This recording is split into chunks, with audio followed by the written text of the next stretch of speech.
नमस्कार दोस्तों, मैं ऋषि अमो क्लास में आपका स्वागत अभिनंदन करता हूं।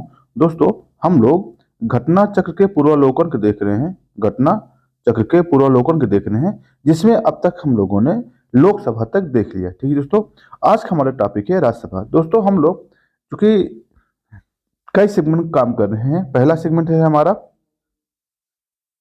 पीसीएस मेंस का, पीसीएस मेंस के सिलेबस पे, जिसमें अब तक हम लोगों ने पीसीएस मेंस के पेपर 5 वाला मॉडर्न हिस्ट्री तक का कवर कर लिया है। ठीक है, जिसको हमने पीडीएफ के रूप में आपको टेलीग्राम चैनल पे उपलब्ध करा दिया। ठीक है, दूसरा हम चेंज कर रहे हैं आर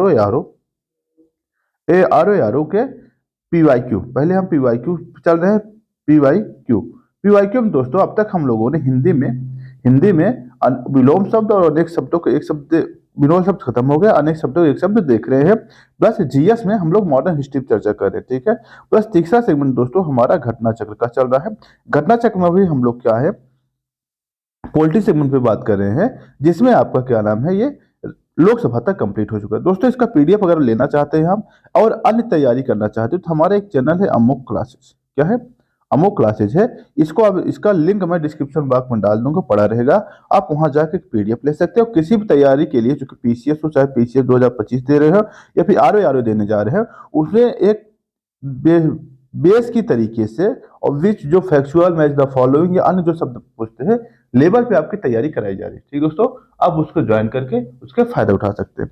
चलते हैं, शुरुआत करते हैं आज की वीडियो का। क्या है, संसद के उच्च सदन को राज्यसभा कहते हैं। यानी जो संसद में दो सदन होता है दोस्तों, ध्यान दीजिएगा, संसद में दो सदन होते हैं। कौन कौन सा? एक होता है उच्च सदन, दूसरा होता है निम्न सदन। ठीक है, जो उच्च सदन होता है उसको कहते हैं राज्यसभा। जो उच्च सदन होता है उसे राज्यसभा कहा जाता है, जो निम्न सदन होता है उसे लोकसभा कहा जाता है। ठीक दोस्तों, आगे चलते हैं।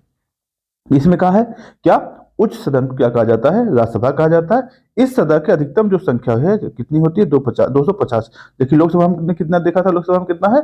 550 है। इसमें कितना है? 250 है। ठीक है, ध्यान देना है। ठीक है, अनुच्छेद 80 के अनुसार राज्यसभा राज्यों और संघ राज्य क्षेत्रों के 238 से अधिक निर्वाचित अप्रत्यक्ष रूप से या राष्ट्रपति द्वारा मनोनीत 12 सदस्यों से मिलकर बनेगी। इसका मतलब क्या है? इसका मतलब ये है दोस्तों, पहले समझते हैं। जो 250 सदस्य हैं, 250 सदस्यों में से ध्यान देने वाली बात यह है आपका कि, एक सेकंड,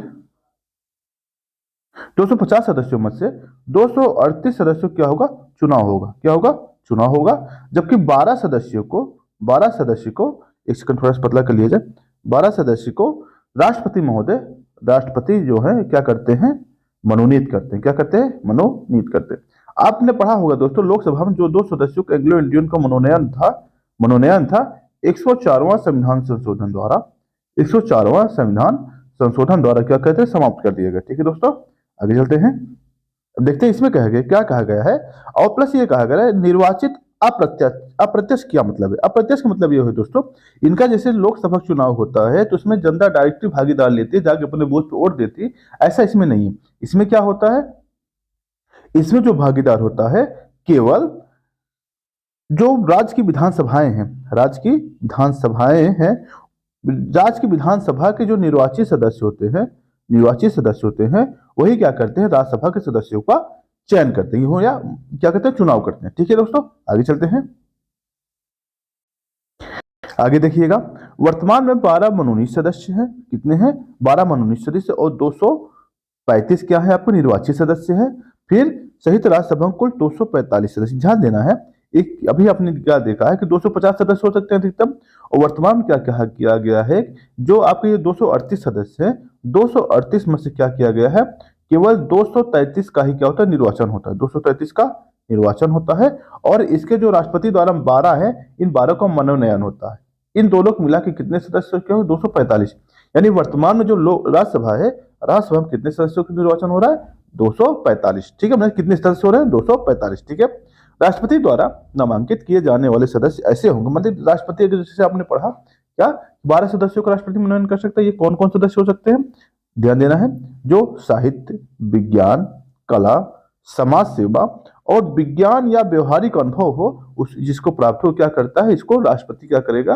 12 सदस्यों को में मनोचयन करेगा। ठीक है, राज्यसभा के प्रत्येक राज्य के प्रतिनिधियों का निर्वाचन उस राज्य की विधानसभा के निर्वाचित सदस्यों द्वारा किया जाता है। इसका मतलब जस्ट देखा हम लोगों ने कि जो निर्वाचित सदस्य होते हैं वही क्या करते हैं, विधानसभा के वही राज्यसभा के सदस्यों के क्या करते हैं, निर्वाचन करते हैं। आगे, राज्यसभा के लिए निर्वाचित अनुपातिक प्रतिनिधित्व पद्धति के अनुसार एकल संक्रमणीय मत द्वारा किया जाता है। इनका जो निर्वाचन होगा, जैसे अन्य हम निर्वाचन देखे हैं उसी हिसाब से इनका भी निर्वाचन होता है, क्या, एकल संक्रमणीय मत द्वारा और इसका अनुपातिक प्रतिनिधित्व पद्धति के हिसाब से।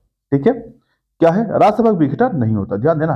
राज्यसभा एक ऐसा सदन है संसद का जिसका विघटन कभी नहीं होता है, यह एक अस्थायी सदन है। ठीक है, जैसे लोकसभा का आपका विघटन हर 5 साल में हो जाता है, इसका नहीं होता, बल्कि क्या होता है इसमें, इसका ये होता है 1/3 सदस्य प्रत्येक 2 वर्ष में क्या करते हैं, समाप्ति सेवानिवृत्ति हो जाते हैं। लेकिन 2 वर्ष जैसे बीतता है उसके 1/3 सदस्य क्या होता है, समाप्त हो जाता है। इसी प्रकार सदस्यों का कार्यकाल 6 वर्ष होता है, यानी एक सदस्य का कार्यकाल कितना होता है, 6 वर्ष होता है। लोकसभा में कितना होता है, 5 वर्ष। लोकसभा में कितना होता है, 5 वर्ष होता है। ठीक है, राज्यसभा के सदस्य होने के लिए न्यूनतम आयु कितनी होनी चाहिए, 30 वर्ष होनी चाहिए।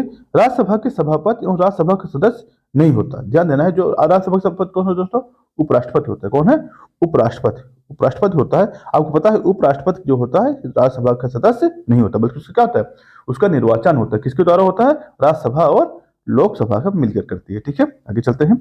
भारत का उपराष्ट्रपति राज्यसभा का पदेन सभापति होता है, जस्ट नीचे लिखा है। उपराष्ट्रपति राष्ट्रपति के रूप में कार्य करता है, तो उसे राज्यसभा के सभापति के रूप में कोई वेतन भत्ता नहीं मिलता। लेकिन रियलिटी ये है, जो उपराष्ट्रपति होता है वास्तव में लोकसभा सॉरी राज्यसभा के सभापति के रूप में काम करता है और उसी के रूप में वो वेतन भत्ता प्राप्त करता है। मान लीजिए संयोगवश ऐसा रहा कि राष्ट्रपति महोदय जी का पद जो है खाली रहा, किसी कारणवश या कुछ भी ऐसा सरकमस्टेंस परिस्थितियां आ गई जिसकी वजह से क्या हो, पद खाली रहा। ऐसी दशा में क्या होगा, जब उपराष्ट्रपति महोदय राष्ट्रपति का काम करेंगे, होगा क्या, उनको जो पहले सभापति के रूप में वेतन भत्ते दिए जाते थे, अब उनको राष्ट्रपति के रूप में दिए जाएंगे और सभापति का हुआ वेतन भत्ता उनका क्या हो जाएगा, बंद हो जाएगा। ठीक है, आगे चलते हैं। इस अवधि में वह राष्ट्रपति को मिलने वाले वेतन भत्ते प्राप्त करेगा। ठीक है, राज्यसभा अपने सदस्यों में से एक को उपसभापति चुनती है। ध्यान दीजिए, यह एक कई बार प्रश्न पूछा गया है, आपसे घुमाने वाला प्रश्न पूछा जाता है कि जो राज्यसभा का उपसभापति होता है, उपसभापति जो होता है उसका कार्यकाल कितना होता है। आप कंफ्यूज हो सकते हैं कभी कभी कि या कितना कार्यकाल, 5 वर्ष चुन सकते हैं, वास्तव में उसका वह कार्यकाल 6 वर्ष होता है। क्यों, क्योंकि उस उपसभापति जो होता है उसी का सदस्य होता है, कितना, राज्यसभा का सदस्य होता है, जिससे जितना सदस्य था उसके अन्य सदस्यों की उतना इनकी भी होती है। ठीक दोस्तों, आगे चलते हैं। फिर ध्यान देना है, उपसभापति अपना त्यागपत्र सभापति को देता है और उपसभापति को राज्यसभा में बहुमत से पद से हटाया जा सकता है। यानी जैसे आपके मतलब कि बहुमत द्वारा, मतलब 50% +1 के द्वारा, 50% +1 के द्वारा क्या कर सकता है, इसे हटाया जा सकता है।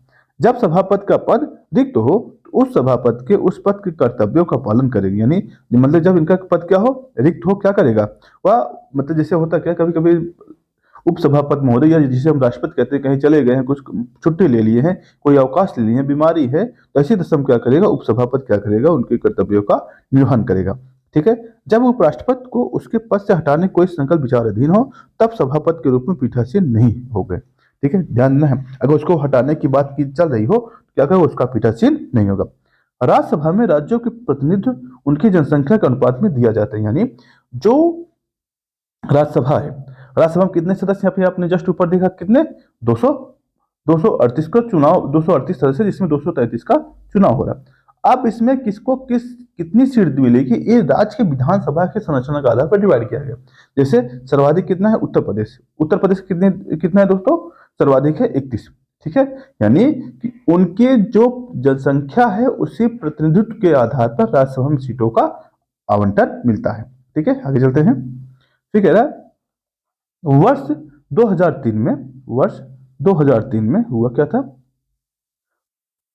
लोक प्रतिनिधित्व अधिनियम 1951 में संशोधन के माध्यम से यह व्यवस्था की गई कि कोई भी व्यक्ति राज्यसभा के लिए कहीं से भी चुनाव लड़ सकता है। यानी इसके पहले क्या था, राज्यसभा को चुनाव लड़ने के लिए क्या था कि उसे उस जिस राज्य से लड़ रहा है उस राज्य का निवासी होना, उसके निर्वाचन सूची में नाम होना जरूरी था।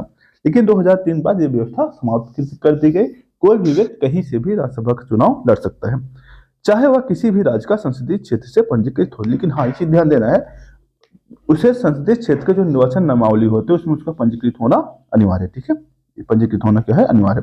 अनुच्छेद 312 में क्या कहा है कुछ, अब इसमें यह देना है कि जो राज्यसभा है उसके कुछ विशेष शक्तियां हैं, ठीक है। उन विशेष शक्तियां क्या है देखते हैं। क्या है?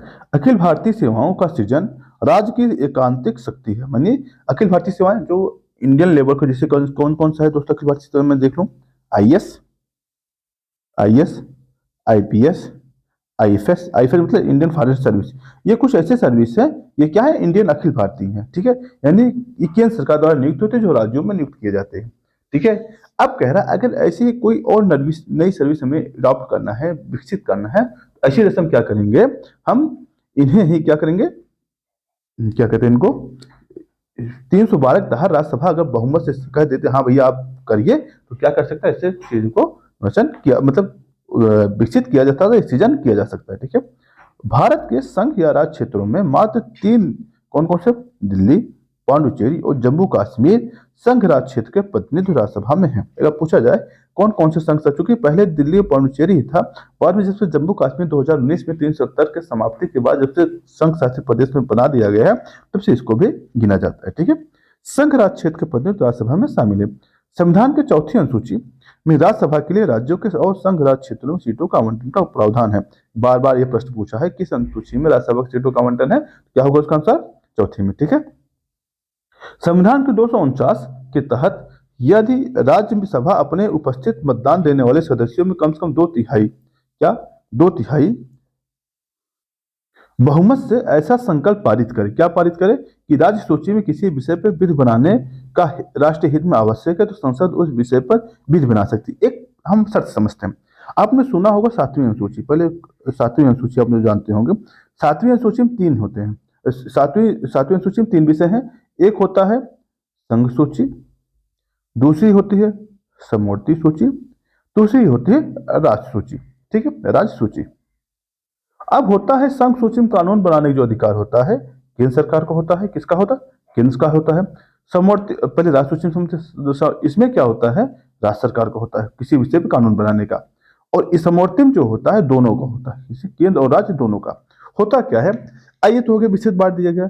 अगर मान लीजिए कोई ऐसी स्थिति आ गई कि हमें राज्य सूची किसी विषय पर कानून बनाना है, ठीक, अब क्या किया जाए, इसमें 2 स्थिति हो सकती है। पहली स्थिति ये हो सकती है, जो आपका राज्यसभा है, राज्यसभा है, राज्यसभा क्या काम करे, 2/3 बहुमत से कहे, 2/3 बहुमत से ये कहे लोकसभा से या संसद से, भाई साहब हम इस विषय पर कानून बना सकते हैं, तो क्या होगा, तो ये संघ सरकार जो है या केंद्र सरकार जो है राज्य सूची के विषय पर क्या कर सकती है, कानून बना सकती है, राज्य सूची क्या कर सकती है, कानून बना सकती है, ठीक है दोस्तों।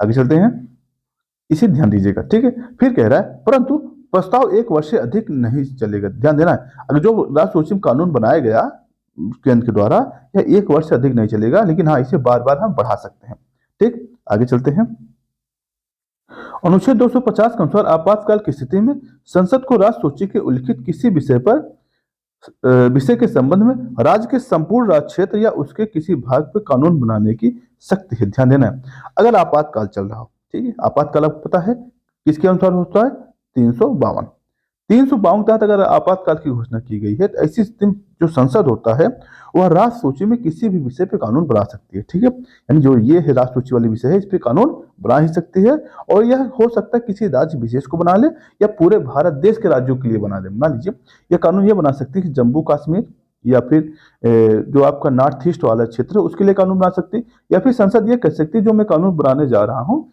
या पूरे क्षेत्र के लिए होगा, नहीं पूरे भारत देश के राज्यों को मानना पड़ेगा, ठीक है। आगे चलते हैं, परंतु आपातकाल के पश्चात 6 माह की अवधि से अधिक यह प्रावधान नहीं रहता। इसका मतलब क्या है, इसका मतलब यह है दोस्तों, यह जो प्रावधान होगा 6 माह से ज्यादा नहीं चलेगा। जैसे ही आपातकाल समाप्त होगा उससे 6 माह के अंदर इसका प्रावधान समाप्त हो जाएगा।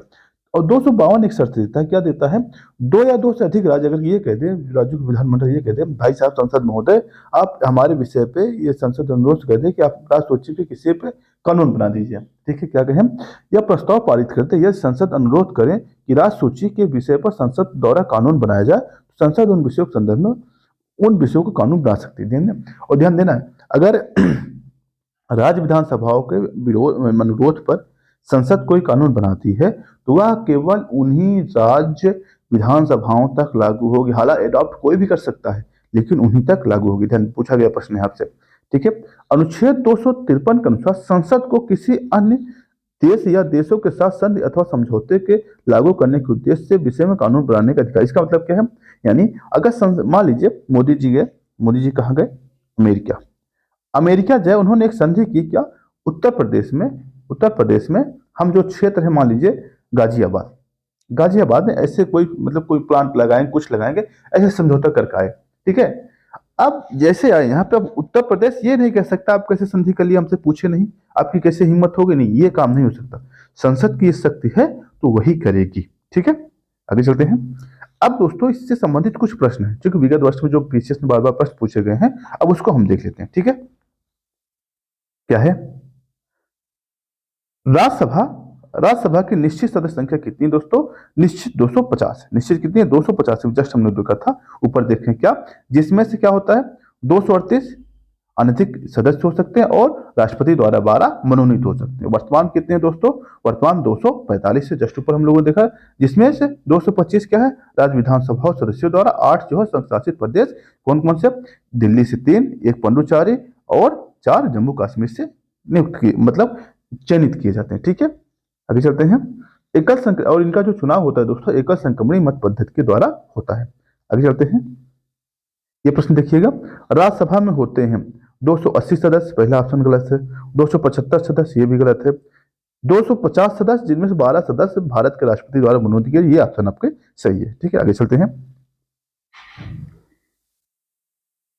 जैसे हम लोगों ने देखा, अच्छा इसका उल्लेख कहाँ है? अनुच्छेद के, संविधान का अनुच्छेद 80(1) में यह कहा गया है, खंड उपखंड का और ख के अनुसार राज्य और संघ के लिए क्षेत्रों में 238 से अधिक प्रतिनिधियों तथा राष्ट्रपति द्वारा नाम निर्देशित 12 सदस्यों से मिलकर राज्यसभा बनेगी। अगर ये राज्यसभा की जो संरचना है दोस्तों इसमें दिया गया है, ठीक है। आगे चलते हैं।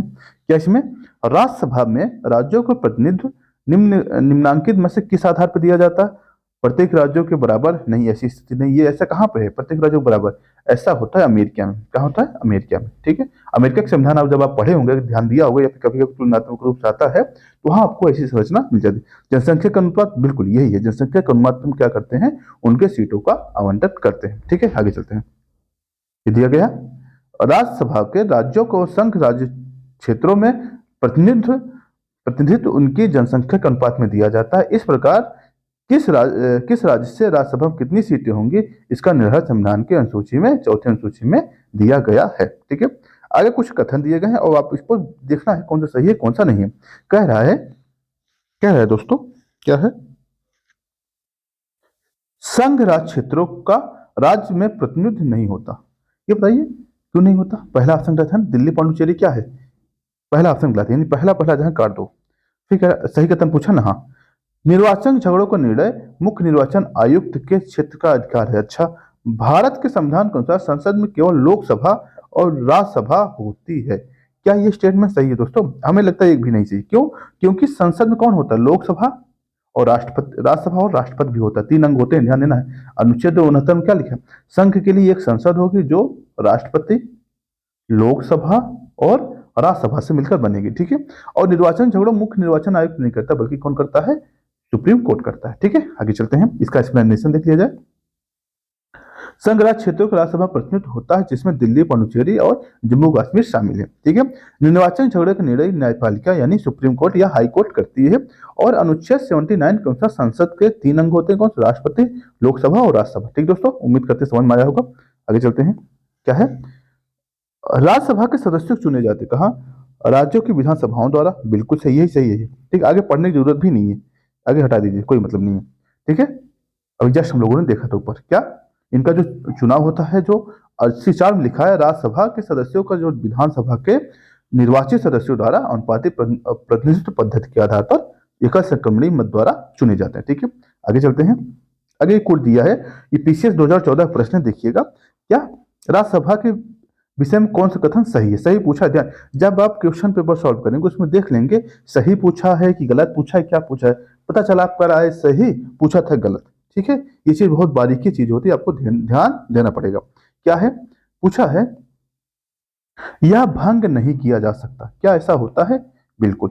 इसका कार्यकाल 5 वर्ष नहीं, इसका जो राज्यसभा होती है इसका कार्यकाल 6 वर्ष होता है। यानी अगर आप देखेंगे 2 2 जहां काट दीजिए, 1 2 3, यानी पहला आप ये सी वाला ऑप्शन आपका सही होगा। फिर भी हम देख लेते हैं क्या है, प्रत्येक प्रत्येक 2 वर्ष के बाद 1/3 सदस्यों का कार्यकाल समाप्त हो जाता है। बिल्कुल ये भी सही है, ये भी सही है। इसके सदस्य संख्या की आयु 25 वर्ष, 25 वर्ष नहीं होती दोस्तों, 30 वर्ष होती। कितना? 30 वर्ष। ठीक है आपका, यानी आपका ये चौथा भी गलत था और दूसरा भी गलत था। ठीक है आगे चलते हैं। ये देखिए दिया गया है क्या है, राज्यसभा एक अस्थायी सदन है, इसमें इसे भंग नहीं किया जा सकता। ठीक है, इसके सदस्यों का कार्यकाल 6 वर्ष तक होता है और प्रत्येक 2 वर्ष के बाद इसके 1/3 सदस्य का कार्यकाल समाप्त हो जाता है। ठीक है, और इनके सदस्यों की आयु जो होते कम से कम 30 वर्ष, यानी 30 वर्ष अगर आपकी उम्र पूरी हो गई तो आप राज्यसभा के सदस्य बनने के योग्य हो गए हैं। ठीक है, चाहिए चुनाव लड़िए और मंत्री बनिए। ठीक, आगे चलते हैं। कथन और कारण दिया गया है, आपको विचार करना है कथन कारण में कौन सा सही है, कौन उसका व्याख्या करता है या नहीं करता। अक्सर प्रश्न इसी में गलत हो जाते हैं और आप लोग बाहर हो जाते हैं प्रक्रिया से। क्या है, राज्यसभा का विघटन नहीं होता। बिल्कुल सही है। यथासंभव 1/3 सदस्य हर दूसरे वर्ष क्या हो जाते हैं, सेवानिवृत्त हो जाते हैं। ये बात दोनों सही है। ठीक है, दोनों सही है। आगे चलते हैं, वो व्याख्या भी कर रहा है। राज्यसभा कार्यकाल कितने सदस्यों का कार्यकाल कितना दोस्तों? 6 वर्ष होता है। कितना होता है? 6 वर्ष होता है। जस्ट ऊपर देखें, आगे चलते हैं। कहाँ लिखा है ये? अनुच्छेद 83(1) के अनुसार राज्यसभा का विघटन नहीं होता है, अर्थात इनके एक अस्थायी सदन है। इनके सदस्यों का कार्यकाल कितना है दोस्तों? 6 वर्ष होता है और यथासंभव निकटतम 1/3 सदस्य 2 वर्ष की समाप्ति पर सेवानिवृत्त हो जाते हैं। ठीक है, आगे चलते हैं।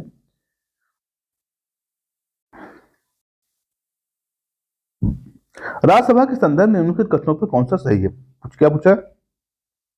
1/3 सदस्य प्रति 2 वर्ष में अवकाश प्राप्त करते हैं। बिल्कुल सही है। इसके आधे सदस्य नहीं, आधे सदस्य नहीं, आधे सदस्य पर 3 वर्ष, ये भी गलत है। 1/3 सदस्य पर 3 वर्ष में अवकाश प्राप्त नहीं, 1/3 सदस्य प्रत्येक 2 वर्ष में अवकाश प्राप्त करते। पहला स्टेटमेंट आपका सही है। राज्यसभा के सदस्य चुने जाते हैं 6 वर्ष के लिए चुने जाते हैं। राज्यसभा एक अस्थायी सदन कहते हैं क्योंकि इसके सदस्य आजीवन सदस्य होते नहीं, इसे विघटित नहीं किया जा सकता और कुछ सदस्य इसके 2 वर्ष में अवकाश ग्रहण कर लेती है। बी और सी दोनों सही है, यानी ऑप्शन बी सही है। ऑप्शन बी सही है। आगे क्या है? संविधान के अनुसार राज्यसभा कार्यकाल कितना है दोस्तों? संविधान के अनुसार राज्यसभा कार्यकाल कितना है? 6 वर्ष। कितना है? 6 वर्ष। राज्यसभा का कार्यकाल पूछा, सदस्य का कार्यकाल नहीं, आप कंफ्यूज हो सकते हैं। राज्यसभा कार्यकाल बिल्कुल नहीं, इसे समाप्त नहीं किया जा सकता। ठीक है, ये समाप्त होने का विषय नहीं है। ऑप्शन डी इसमें सही होगा। ठीक है, ऑप्शन डी सही होगा। ठीक है, आगे चलते हैं। आगे क्या है? आगे देखिएगा, राज्यसभा को भंग करने का अधिकार किसके प्राप्त है? किसी को नहीं है, किसी को भी राज्यसभा भंग ही नहीं हो सकती। ठीक है, आगे चलते हैं दोस्तों। राज्यसभा के संबंधित विषयों कथन पर निम्न में से कौन सा एक सही है? क्या राज्यसभा विघटन नहीं होता? बिल्कुल सही है। इसके सदस्यों के प्रादेशिक निर्वाचन क्षेत्र के प्रत्येक निर्वाचन क्षेत्र चुने जाते हैं। अच्छा, नहीं, ऐसा नहीं होता। राज्यसभा यथाशीघ्र अपने किसी सदस्य को सभापति चुनती है। नहीं, सभापति कौन होता है इसका दोस्तों? उपराष्ट्रपति होता है। कौन होता है? उपराष्ट्रपति होता है। ठीक है, महान्यायवादी राज्यसभा में बोलने का अधिकार नहीं है। नहीं है, उसको अधिकार है महान्यायवादी, यानी ऑप्शन आपका ये सही है। आगे चलते हैं। राज्यसभा कैसे भंग होती? कभी नहीं भंग होती। आगे चलिए, बार बार वही प्रश्न आ रहा है। राज्यसभा के किसके द्वारा भंग की जाए? किसी के द्वारा नहीं भंग की जा सकती। बेवकूफ बना रहे, जहां ऐसा प्रश्न आ जाए तुरंत समझिए बेवकूफ बनाए वाले प्रश्न है आपको। क्या है? राज्यसभा राष्ट्रपति द्वारा राज्यसभा में कितने सदस्य मनोनीत करते हैं? तो 12। कहां से होते हैं? अनुच्छेद 80(1) में, अनुच्छेद 83 के अनुसार राष्ट्रपति राज्यसभा के 12 सदस्यों को मनोनीत करता है, जो साहित्य, विज्ञान, कला, समाज सेवा आदि क्षेत्रों में क्या हो? व्यवहारिक ज्ञान, अनुभव हो। ठीक है, राष्ट्रपति मनोनीत करता है कितने राज्यसभा में? 12 सदस्य। राज्यसभा में कितने दोस्तों? 12 सदस्य। आगे चलते हैं। राज्यसभा के सदस्य बनने हेतु अर्हताएं कुछ दी गई हैं, इसके कथनों पर विचार करना है। कम से कम 30 वर्ष होना चाहिए। बिल्कुल। जहां से अभ्यर्थी को निर्वाचित किया जाता है उस राज्य की मतदाता सूची में मतदाता पंजीकृत होना चाहिए। बिल्कुल, पहले 2003 के पहले ऐसा प्रावधान था, भी हम लोगों ने देखा है, लेकिन उसके बाद ये प्रावधान समाप्त कर दिया गया, यानी कोई भी सदस्य बन सकता है। यानी ऑप्शन बी जहां जहां काट दीजिए, यानी ये करिए ऑप्शन 1 और 3 सही है आपके। राज्य के अंतर्गत लाभ का पद धारित नहीं होना चाहिए, ये स्टेटमेंट आपका सही है। एक चीज ध्यान देना है, एलिमिनेशन मेथड अगर आपको पता है तो आप अच्छे से किसी भी प्रश्न को टैकल कर सकते हैं। ठीक है दोस्तों, आगे चलते हैं। देख लीजिए, इसका थोड़ा एक्सप्लेनेशन देख लिया जाए। क्या है? राज्यसभा के लिए लोक प्रतिनिधित्व अधिनियम 1951 के अनुसार व्यक्ति के नाम पर किसी भी संसदीय निर्वाचन क्षेत्र मतदाता रूप में पंजीकृत होना चाहिए। 6 अप्रैल 2003 से पहले यह आवश्यक था कि प्रत्याशी के नाम पर जिससे राज्य मतदाता सूची में है वह राज्य राज्यसभा के चुनाव लड़ सकता है। परंतु 2003 के बाद क्या हुआ था, यह संशोधन द्वारा ऐसा परिवर्तन किया गया, यानी अब कोई भी सदस्य अगर जो चुनाव लड़ना चाहता है बस मतदाता सूची में होना चाहिए ना, वो कहीं से भी लड़ सकता है। ठीक है, आगे चलते हैं। राज्यसभा के चुनाव के लिए अपेक्षित न्यूनतम आयु 30 वर्ष। कितना है दोस्तों? 30 वर्ष होती है। आगे चलते हैं। प्रथम अभिनेत्री राज्यसभा की जो नामांकित की थी नरगिस दत्ता जो थी, ये प्रथम अभिनेत्री थी जो राज्यसभा में क्या की गई, निर्वाचित की गई थी या नामांकित की गई थी, निर्वाचित नहीं नामांकित की गई थी। भारत की प्रथम अभिनेत्री जिन्हें राज्यसभा के लिए नामांकित किया गया था कौन थे? नरगिस दत्ता थे, जिनका कार्यकाल क्या था, 1980 से 1981 तक रहा।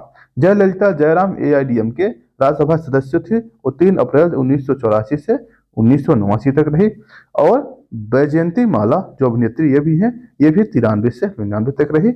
और देविका रानी चौधरी 1969 से और दादा साहेब फाल्के पुरस्कार प्राप्त करने वाली अभिनेत्री भी रही है। ठीक है, आगे चलते हैं।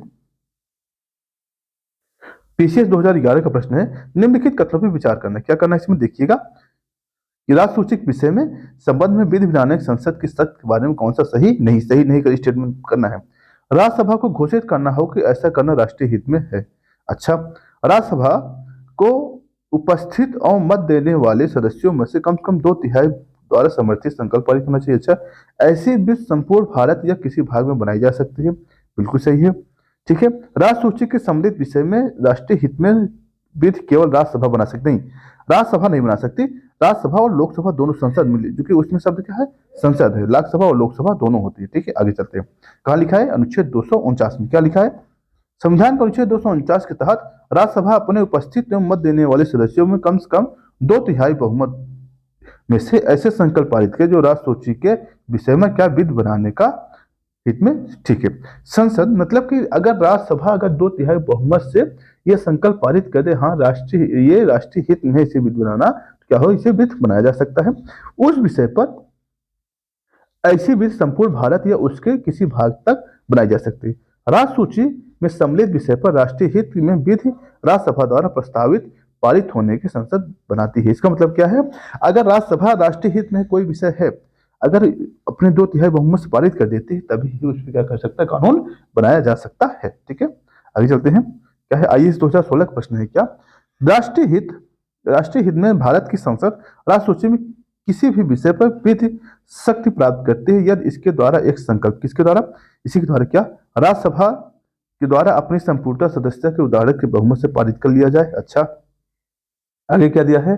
लोकसभा द्वारा अपनी संपूर्ण सदस्य संख्या के कम से कम 2/3 संकल्प द्वारा पारित किया जाए। अच्छा, राज्यसभा द्वारा अपनी संपूर्ण सदस्य के बहुमत द्वारा राज्यसभा द्वारा उपस्थित मत देने वाले सदस्यों में 2/3 बहुमत। ये ऑप्शन डी आपका सही होगा। ऑप्शन डी क्यों? क्या बस इतना ध्यान 2/3 बहुमत किसका?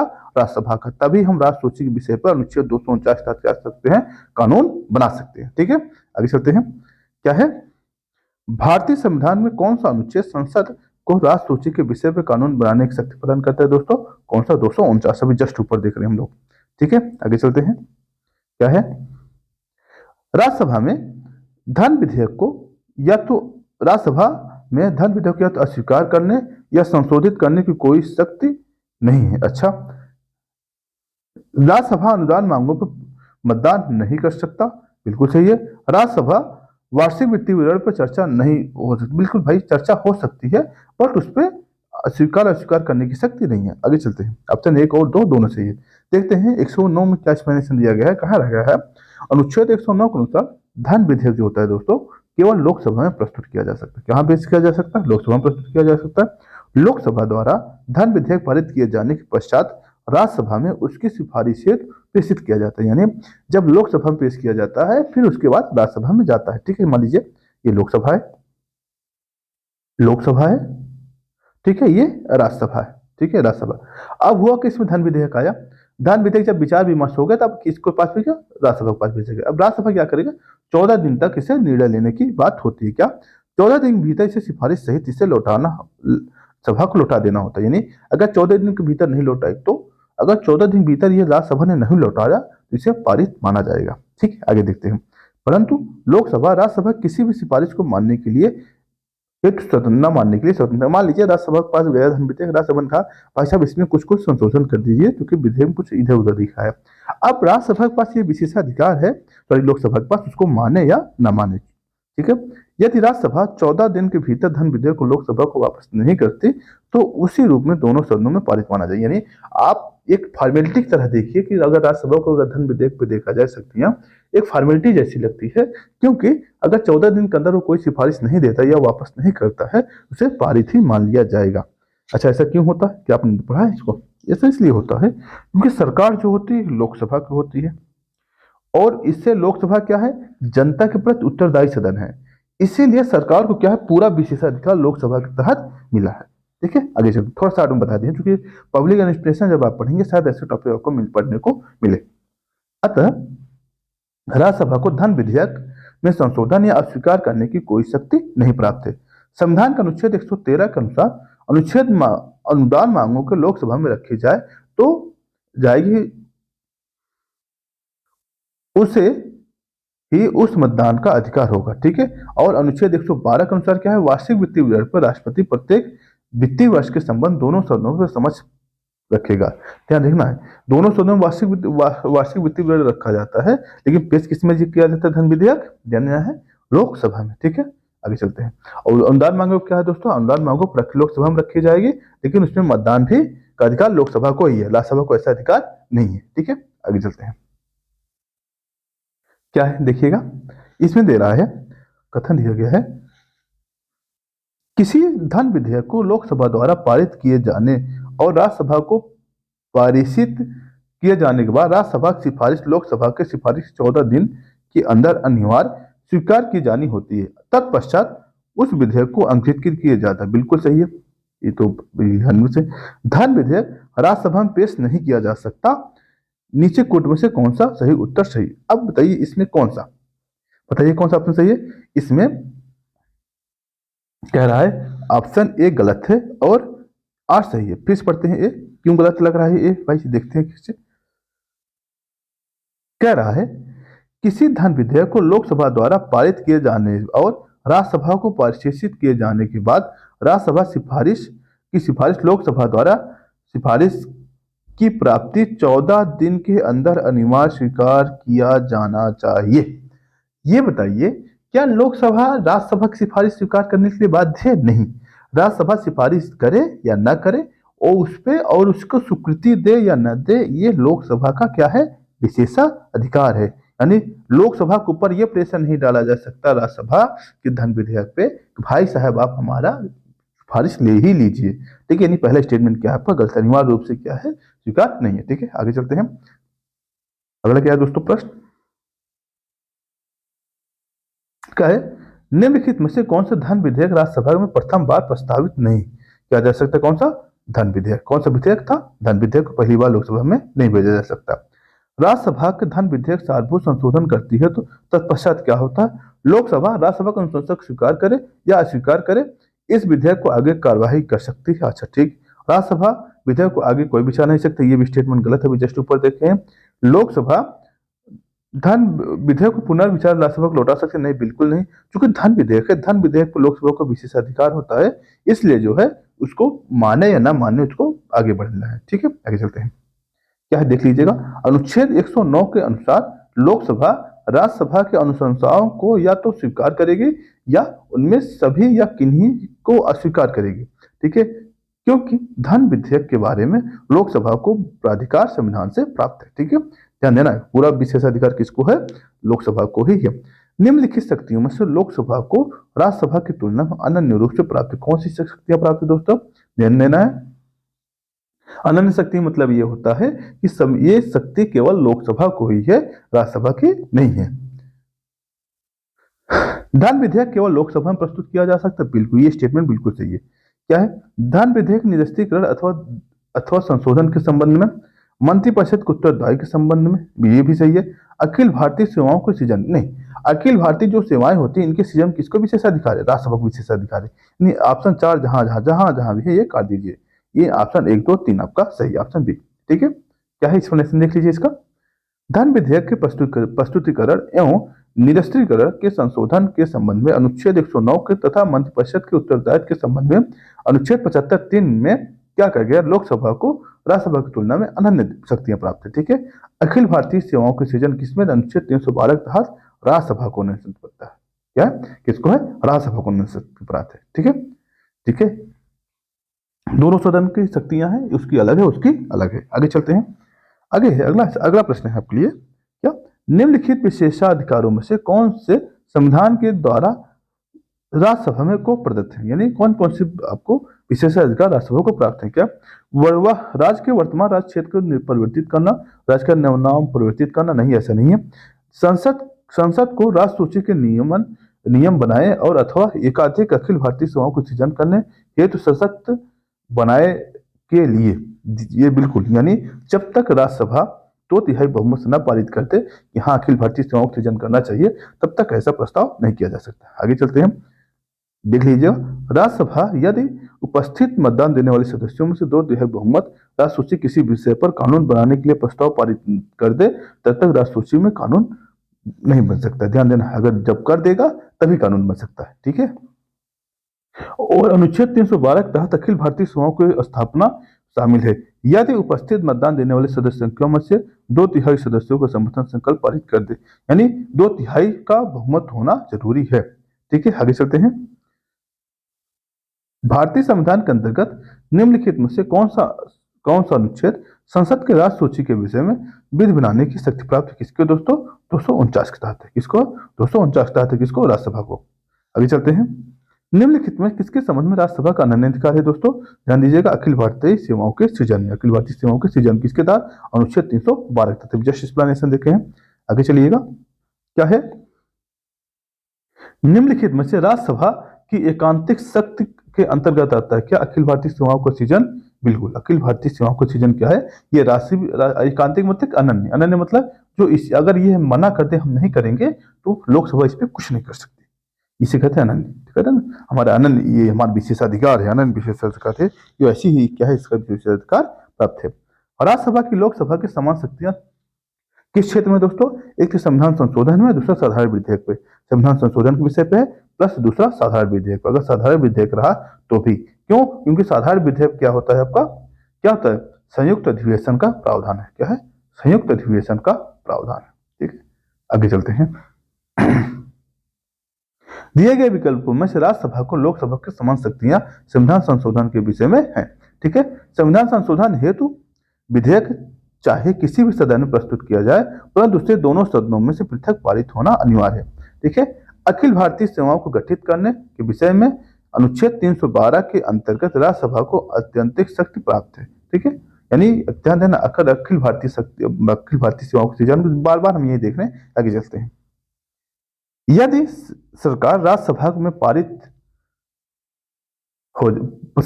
यदि सरकार राज्यसभा में पराजित हो जाए तो क्या होगा, क्या होगा, इसमें कुछ प्रधानमंत्री त्यागपत्र, प्रधानमंत्री त्यागपत्र तब देता है दोस्तों जब लोकसभा में अविश्वास प्राप्त हो जाए, जब लोकसभा में अविश्वास प्रस्ताव हो जाए, अविश्वास पे हार जाए। ठीक है, संसद भंग हो, संसद कभी नहीं भंग होती, केवल लोकसभा भंग होता है, केवल लोकसभा भंग होती, संसद कभी, राज्यसभा कभी नहीं भंग होती। राष्ट्रपति शासन हो जाए, राष्ट्रपति शासन दोस्तों कहाँ होती, राज्यों में लगता है, केंद्र में नहीं लगता। कहाँ लगता है, राज्यों में लगता है, अनुच्छेद 356 के तहत। ठीक है, उपयुक्त में से कोई नहीं। क्या है, यदि सरकार राज्यसभा में पराजित हो जाए तो राज्य सरकार के ऊपर कोई प्रभाव नहीं पड़ता, क्योंकि अनुच्छेद 75(3) के अनुसार सरकार क्या है, लोकसभा प्रति उत्तरदायी है, न कि राज्यसभा प्रति। ठीक है, ये जस्ट हम लोगों ने एक्सप्लेनेशन में देखा। क्या है इसमें देखिएगा, निम्नलिखित कथनों में से कौन सा एक भारतीय संविधान चौथी अनुसूची में सही वर्णित है, कौन सा है, देखिएगा, इसमें चौथी अनुसूची में क्या है दोस्तों, चौथी अनुसूची हमने क्या देखा था कि जो राज्यसभा है, राज्यसभा के स्थानों का आवंटन है राज्यों के लिए। ठीक है, इसमें देखिए कौन सा संघ राज्य शक्तियों का वितरण किसमें है, ये है 7वीं अनुसूची में, किसमें, 7वीं में है, 7वीं में है। ठीक है, संविधान की सूचीबद्ध भाषाएं इसमें है, 8वें में है, जनजातीय क्षेत्र प्रशासन 5वें में है, और इसमें राज्यसभा सीटों का आवंटन यही चौथे में आपका यही है। आगे चलते हैं, ठीक है, ये दिया ना, 8वीं जो है भाषा है, जनजातीय क्षेत्र प्रशासन 5वीं और 6वीं में है। छठवीं में असम, मेघालय, त्रिपुरा, मिजोरम के लिए प्रावधान है, विशेष उसके लिए नहीं है। ठीक है, आगे चलते हैं। अब देखिएगा इसमें दिया गया कौन सा युग्म ऐसे हैं जिसको राज्यसभा का समान प्रतिनिधित्व प्राप्त है। क्योंकि इसमें परिवर्तन होते रहते हैं इसलिए 1999 प्रश्न है, इसको थोड़ा एक्सप्लेनेशन से ही समझा जाए। ठीक है, देखते हैं क्या है इसमें एक्सप्लेनेशन। प्रश्न काल में कहा है आंध्र प्रदेश और तमिलनाडु के राज्यों की राज्यसभा में समान प्रतिनिधित्व प्राप्त था। ठीक है, वर्तमान आंध्र प्रदेश का विभाजन के उपरांत क्या हुआ है, राज्य की सभा की सीटों को क्या 11 हो गई, जबकि तेलंगाना को 7 मिल गई हैं, जबकि तमिलनाडु को क्या था 18 सीटें हैं, इसमें कोई परिवर्तन हुआ। महाराष्ट्र में 19 है, गुजरात में 11 है, राजस्थान में 10 है। ये सीटें कभी कभी सुमेलित करने के लिए डायरेक्टली रूप से पूछा जा सकता है, ये आपके लिए हार्ड प्रश्न हो जा सकता है। ठीक है, इसे ध्यान देना है। वर्तमान राज्यसभा के समान प्रतिनिधित्व वाले राज्यों में ध्यान देना, आंध्र प्रदेश, गुजरात और मध्य प्रदेश की 11 सीटें हैं, उड़ीसा और राजस्थान की 10 सीटें हैं, बिहार और पश्चिम बंगाल की 16 सीटें हैं, कितनी 16 हैं, और छत्तीसगढ़ और हरियाणा को 5 सीटें हैं, पंजाब, असम और तेलंगाना को 7-7 सीटें हैं, उत्तराखंड, हिमाचल प्रदेश और इनके एनसीआर दिल्ली को 3 सीटें हैं, अरुणाचल प्रदेश, गोवा, मणिपुर, मेघालय, मिजोरम, नागालैंड को 1 सीटें हैं, जबकि उत्तर प्रदेश को 31 सीटें हैं। कितने हैं? 31 सीटें। राज्यसभा में उत्तर प्रदेश की आवंटित सीटों के निम्न किसके स्थानों का आवंटित योग के बराबर है। अब देख लीजिए कि नीचे एक्सप्लेनेशन देखते हैं। उत्तर प्रदेश को कितनी सीटें हैं? 31 है, ध्यान देना है, कितना है? 31 है। आंध्र प्रदेश को पहले 18, अब 11, मध्य प्रदेश को 11, तमिलनाडु को 18, बिहार को 16, गुजरात को 11, मध्य प्रदेश को 19 और उत्तर प्रदेश को 31। पहले 34 था, उत्तराखंड के लिए कट गया। ठीक, उत्तराखंड जब विभाजन हुआ तो वहां 3 सीटें कट गई। ठीक है, पश्चिम बंगाल 16 और कर्नाटक 12। उत्तर प्रदेश में इस प्रकार उत्तर प्रदेश को 34 सीटें उत्तराखंड बनने जाने के कारण उत्तर प्रदेश में राज्यसभा में कितनी सीटें रह गई हैं? 31 रह गई। मध्य प्रदेश छत्तीसगढ़ बन जाने के बाद क्या सीटों की संख्या घटकर 16 से 11 हो गई। ठीक है, पहले क्या छत्तीसगढ़ जो हिस्सा था उसमें चला गया, इसलिए क्या है अब ये प्रश्न आगे है योग इसका सुमिलित करना। जो प्रश्न चुके हैं प्रासंगिक नहीं रहेगा ना, ऐसे प्रश्न दोबारा रिपीट हो नहीं है, बस आपको ये आइडिया लगना चाहिए ऐसे प्रश्न बनते हैं। अगला प्रश्न क्या है, नीचे दिए गए कुछ राज्यों उन्होंने आवंटित सदस्य संख्या सूची दी गई है, कौन सा? ध्यान दीजिएगा, मध्य प्रदेश 16 में, मध्य प्रदेश 16 में। खैर अब कितना है मध्य प्रदेश में? 11। मध्य प्रदेश में कितना है? 11। आगे चलते हैं। अब इसमें दिया गया सूची, और सूची के अनुसार आपको सम्मिलित करना, चूंकि 2002 का प्रश्न है, क्योंकि प्रासंगिक नहीं है। क्यों? क्योंकि पहले आंध्र प्रदेश में 18 सीटें होती थी, अब क्या हो गई? 11 सीटें हो गई, इसलिए प्रश्न अप्रासंगिक रह गया है। ठीक है, आगे चलते हैं। ये क्या राज्यसभा को फिर सीटों का आवंटन है, क्योंकि दोस्तों सीटें बार बार बदलती रहती हैं, इसलिए क्या है आपका प्रासंगिक नहीं रह जाते। खैर देखते हैं, राजस्थान कितनी सीटें दोस्तों? 11 सीटें हैं। गुजरात की कितनी सीटें हैं दोस्तों? गुजरात कितनी है? बी में 3, सॉरी ए में 1, राजस्थान 1, बी में 3, गुजरात का ए। ठीक है, आगे चलते हैं। एक सेकंड थोड़ा डेट ले लिया जाए, इसको मिलाइएगा। ए में 1, बी में 3 और सी में 4। कर्नाटक में 14 सीटें, पंजाब में 7 सीटें। ठीक है, आगे चलते हैं। इसको एक बार आप देख लीजिए, क्योंकि आपको रखने वाली चीज है। राजस्थान 10, गुजरात 11, कर्नाटक 12 और पंजाब 7। इसको भी देख लीजिएगा एक बार फिर से, गुजरात 11, कर्नाटक 12, केरल 9 और उड़ीसा 10। ठीक दोस्तों, इसमें भी देख लीजिएगा कौन सा सुमेलित नहीं है। इसमें अभी आंध्र कितने रहेगा? आंध्र 11 रह गया, बाकी उड़ीसा 10, तमिलनाडु 18, यहाँ महाराष्ट्र 19, इतनी सीटें रह गई हैं। ठीक है, आगे चलते हैं। आगे क्या है दोस्तों? आगे निम्नलिखित में किस राज्य को राज्यसभा में निर्वाचित सदस्यों की संख्या सबसे कम है? किसकी है दोस्तों? हिमाचल प्रदेश। हिमाचल प्रदेश कितनी है? देखिएगा, हिमाचल प्रदेश के 3 सीटें। हिमाचल प्रदेश में कितनी है? 3 है। ठीक है, जम्मू कश्मीर में 4 है, और जबकि झारखंड में आपके 6 हैं। झारखंड में कितने हैं? 6 है। छत्तीसगढ़ में 5 है। यही चूंकि एमपी में कितने? एमपी में 16 थे, इस 16 में से क्या हो कट गया, कितना? 11 एमपी में रह गया और 5 वहां रह गया। ठीक है, आगे चलते हैं। संघीय क्षेत्र के प्रतिनिधित्व प्राप्त है लोकसभा में, राज्यसभा में, दोनों में, संसद के दोनों सदन में है ना, चाहे दिल्ली हो, पुडुचेरी हो, जम्मू कश्मीर हो, सबका क्या है संविधान में आपका संसद में अपना प्रतिनिधित्व है। ठीक है, आगे चलते हैं दोस्तों। संसद के दोनों सदनों में संघीय क्षेत्रों का प्रतिनिधित्व प्राप्त है। राज्यसभा के सदस्यों का अधिकतम सदस्य संख्या 250 है। संघ राज्य क्षेत्र जैसे दिल्ली की 3, पुडुचेरी 1, जम्मू कश्मीर की 4 सीटें प्राप्त है। ठीक है, आगे चलते हैं।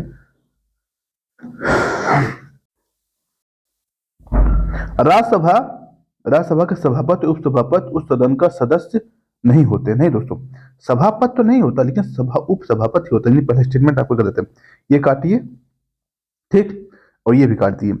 जब राष्ट्रपति निर्वाचन में संसद के दोनों सदनों में मनोनीत सदस्यों को मतदान कोई अधिकार नहीं होता, उनको उपराष्ट्रपति के निर्वाचन में अधिकार होता है। बिल्कुल, जो राष्ट्रपति उपराष्ट्रपति चुनाव होता है उसमें जो है निर्वाचित सदस्य और मनोनीत सदस्य दोनों भाग लेते हैं, क्योंकि राष्ट्रपति की आपने देखा था, हम लोग वीडियो में चर्चा किए थे, जो राष्ट्रपति चुनाव उसमें मनोनीत सदस्य नहीं लेते, ना तो इंडियन वाले लेते थे ना तो बाहर जो मनोनीत किए जाते वो लेते। ठीक है, इस पर निशान देख लिया जाए।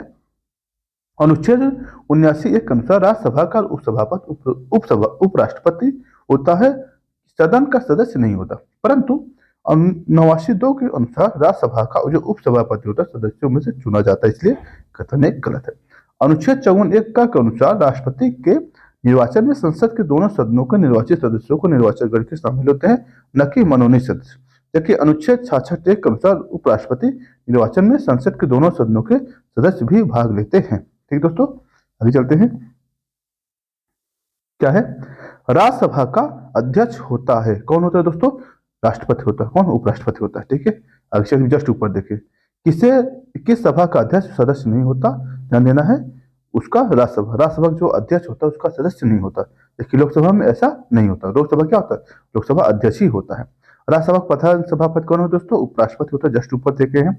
आगे निम्नलिखित में किसे एक सदन का अध्यक्ष गैर सदस्य होता है, इसका राज्यसभा कौन होता है, उपराष्ट्रपति होता है। फिर वही प्रश्न है, आगे देखिएगा, उपराष्ट्रपति होता है। आगे चलते हैं, फिर वही प्रश्न है, उपराष्ट्रपति, राज्यसभा के चेयरमैन कौन, उपराष्ट्रपति होता है। राज्यसभा का वर्तमान सभापति कौन है, बताइए, जगदीप धनखड़। कौन, जगदीप धनखड़। ठीक है, कौन है, जगदीप धनखड़ है, पहले क्या उनका ये नायडू थे। राज्यसभा के वर्तमान सर्वप्रथम गठन कब हुआ था दोस्तों, इसका 1952 में, जब लोकसभा गठन हुआ था उसी समय राज्यसभा का भी गठन हुआ था। देख लीजिए इसमें, संसद के दोनों सदनों राज्यसभा और लोकसभा के राष्ट्रपति से मिलकर बनती है। राज्यसभा एक अस्थायी सदन है, जबकि इसके सदस्यों की संख्या 250 से अनधिक, मतलब इससे अधिक नहीं हो सकती। इसका विघटन नहीं होता, बल्कि इसके 1/3 सदस्य जो है प्रत्येक 2 वर्ष में सेवानिवृत्त हो जाते हैं। सर्वप्रथम इसका गठन 3 अप्रैल 1952 को हुआ था। इसकी पहली बैठक जो होती दोस्तों 13 मई 1952 को हुई थी। ठीक दोस्तों, आगे चलते हैं। निम्नलिखित में से कौन राज्यसभा का सदस्य नहीं हुए लोकसभा के कार्यवाही में भाग ले सकता है। ध्यान दीजिए, जो राज्यसभा का सदस्य होते हुए लोकसभा कार्यवाही में जो मंत्री होते हैं, जो प्रधानमंत्री होते हैं, इनको ये विशेषाधिकार होता है। ठीक है, जैसे राज्यसभा का मनोनीत सदस्य नहीं, ऐसा नहीं है। राज्यसभा का उपसभापति नहीं, इसको भी नहीं है। मंत्री जो राज्यसभा का सदस्य, बिल्कुल इसको भी ये अधिकार होता है। आगे चलते हैं, मंत्री को ये अधिकार होता है। ठीक है, आगे चलते हैं दोस्तों अब चूंकि हमारा राज्यसभा सेशन समाप्त हो गया, अब हमें पढ़ना है संसद की जो कार्य संचालन और विधायी प्रक्रिया, कैसे कोई विधेयक पेश किया जाता है, क्या उसकी प्रक्रिया होती है, विधेयक प्रकार कितने होते हैं, इसके बारे में चर्चा करेंगे दोस्तों। इसका चर्चा हम नेक्स्ट वीडियो में करेंगे, क्योंकि वीडियो बहुत लंबा हो जाएगा। और इसका पीडीएफ हमारे टेलीग्राम चैनल है, क्या, अमोघ क्लासेज, आप वहां से ले सकते हैं। फिर ठीक, अमोघ क्लासेज। फिर दोस्तों आज के लिए इतना ही, धन्यवाद।